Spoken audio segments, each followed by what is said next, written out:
தேவனுக்கே துதி கனம் மகிமை உண்டவதாக. அன்பான யூடியூப், ஃபேஸ்புக், வாட்ஸ்அப் நண்பர்களே, உங்களை யாவரையும் ஆண்டவராக இயேசு கிறிஸ்து நாமத்தினாலே தேவக்கரம் ஊழியர்கள் சார்பாக இந்த 5 நிமிட செய்தி நிகழ்ச்சி உங்களை வாழ்த்தி வரவேற்கிறேன். எல்லாரும் சந்தோஷமா இருக்கிறீங்களா? நீங்கள் எல்லாரும் சந்தோஷமா இருப்பீர்கள் என்று கர்த்தருக்குள் விசுவாசிக்கிறேன். இந்த நாளிலும் சங்கீதம் 39 நாம் தியானிக்க போகிறோம்.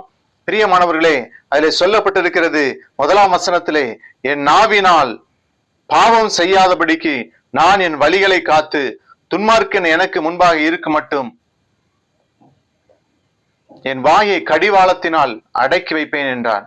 பிரியமானவர்களே, தாவீது சொல்கிறார், என் நாவினால் பாவம் செய்யாதபடிக்கு. பிரியமானவர்களே, மரணமும் ஜீவனும் இந்த நாவின் அதிகாரத்தில் இருக்கிறது. ஆகவே பேசுகிற வார்த்தைகள் ஜாக்கிரதையாய் பேச வேண்டும்.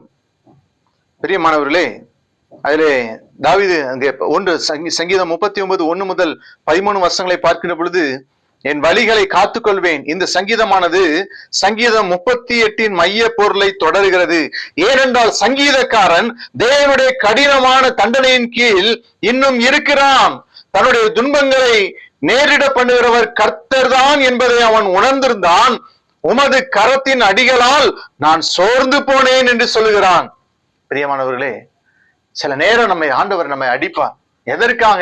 இப்போ பெற்றோர் பிள்ளைகளை எதுக்கு அடிக்காம நல்ல வழியில திருத்தணும்னு சொல்லி, நான்லாம் ஆண்டவர்கிட்ட நிறைய அடி வாங்கியிருக்கிறேன். பிரியமான அதனால அனுபவத்தினால பேசுறேன். அதான் தாவீது சொல்கிறார், உமது அடிகளால், உமது கரத்தின் அடிகளால் சோர்ந்து போனேன். அவன் எவ்வளவு காலம் வாழுவான் என்பதையும் தேவனிடத்திலிருந்து வரும் அப்படிப்பட்ட நேரடியான தண்டனையை எவ்வளவு காலம் அனுபவிக்க வேண்டும் என்பதை அறிந்து கொள்ள அவன் விரும்பினான். தேவனிடத்திலிருந்தும் அவருடைய இரக்கத்தினின்றும் விலக்கப்பட்டவனாக மறித்துவிடக் கூடாது என்று அவன் ஜெபிக்கிறான்.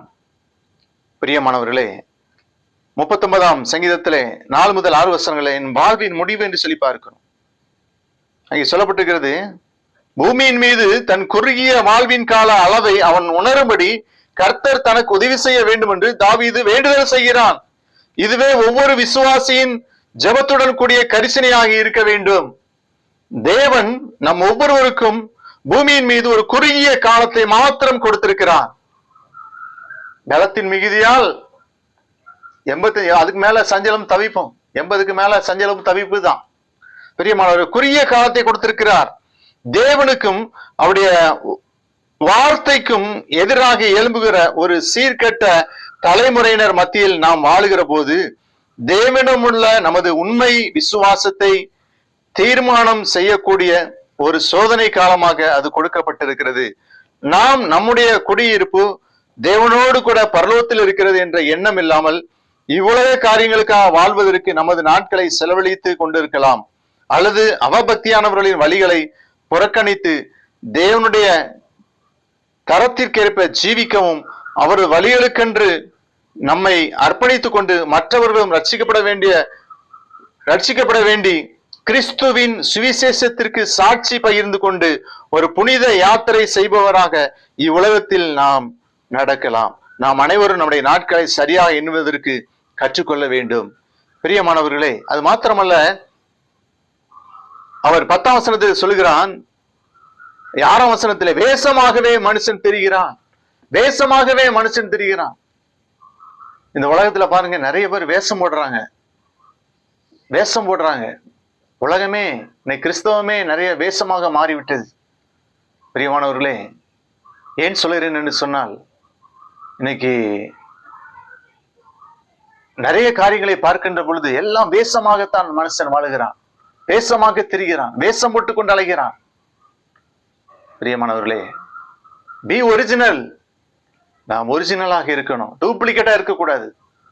பிரியமானவர்களே, மாத்திரமல்ல, தாவீது சொல்கிறான் 10ஆம் வசனத்திலே, என்னிலிருந்து உம்முடைய வாதையை எடுத்து போடும், உமது கரத்தின் அடிகளால் நான் சோர்ந்து போனேன். உமது கரத்தின் அடிகளால் நான் சோர்ந்து போனேன் என்று சொல்லுகிறான். ஆண்டவர் அவனை அநேக முறை அடித்திருக்கிறான். உன்னுடைய வாழ்க்கையில தாவீது பட்சபேலுக்கு பெற்ற அந்த பிள்ளை மரித்து போனது. அநேக அடிகளை கர்த்தரிடத்திலிருந்து அவன் பெற்றிருக்கிறான். பிரியமான, ஆகவே தமது அடிகளால் நான் சோர்ந்து போனேன் என்று சொல்லுகிறான். 12ஆம் வசனத்திலே, கர்த்தாவே என் ஜெபத்தை கேட்டு என் கூப்பிடுதலுக்கு செவிகொடும், என் கண்ணீருக்கு மௌனமாயிராதையும், என் ஜெபத்தை கேளும் என்று சொல்கிறார். இன்னைக்கு ஆண்டவர்கிட்ட நம்ம கேட்கணும், ஆண்டவரே என் ஜெபத்தை கேளும், என் ஜெபத்திற்கு பதில் வரட்டும் என்று சொல்லி ஜெபிக்க வேண்டும். கர்த்தர் இந்த வார்த்தையை ஆசீர்வதிப்பார். ஜெபிப்போம். அன்பின் ஆண்டவரே, வசனத்தை கேட்ட பிள்ளைகளை ஆசீர்வதியும். இயேசு நாமத்தில் ஜெபிக்கிறோம் நல்ல பிதாவே. தேங்க்யூ.